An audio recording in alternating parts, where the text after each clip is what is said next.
Hello, I'm Stephen Fowler, and today we're going to be making a Japanese style chef's knife. I've got some 52-100 here, right there, and some old anchor chain. This is a couple hundred years old. I've just cut it in half.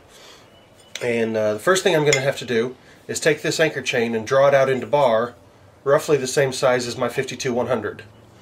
And then I'm going to put 52-100 in the middle of a sandwich of wrought iron from the anchor chain. This is called a san-mai construction. So first thing we got to do is get the forge fired up, and we're going to use my big hydraulic press to break this down into bar stock.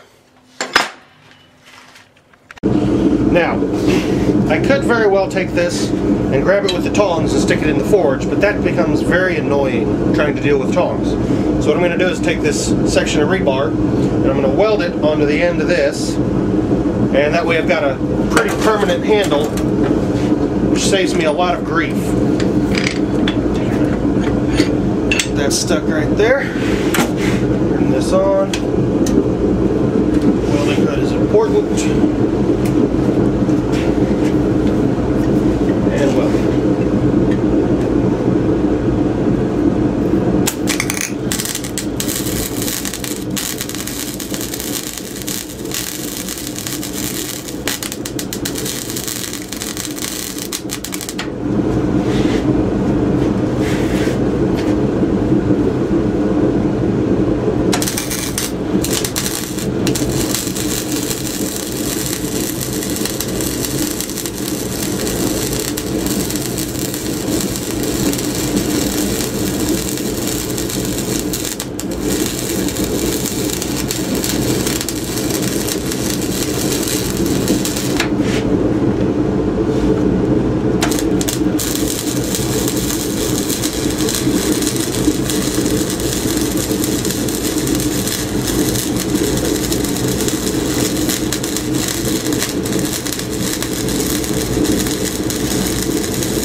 That should pretty well hold it.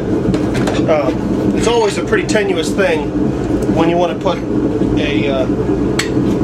a weld bead onto wrought iron. It doesn't really like that very much, but it should hold pretty well because we're going to be doing most of our work out here on the other end of the bar.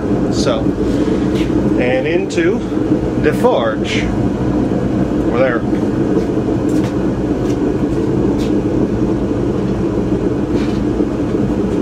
Now, right now I've got my forge running fairly cool. This is nowhere near welding heat on my forge. I've got it running at, I'd say, roughly 1500, 1600 degrees. It's not very hot. So we're just going to kind of bring the wrought iron up to temperature, and then as it gets hot, we'll take it up a lot higher. Wrought iron, you don't want to forge on it very much if it's not really, really hot, because it'll come apart, it'll just crumble, which is not good. We don't like that.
as you can see, my handle started to let go, so I'm going to touch that back on and put it back in the forge.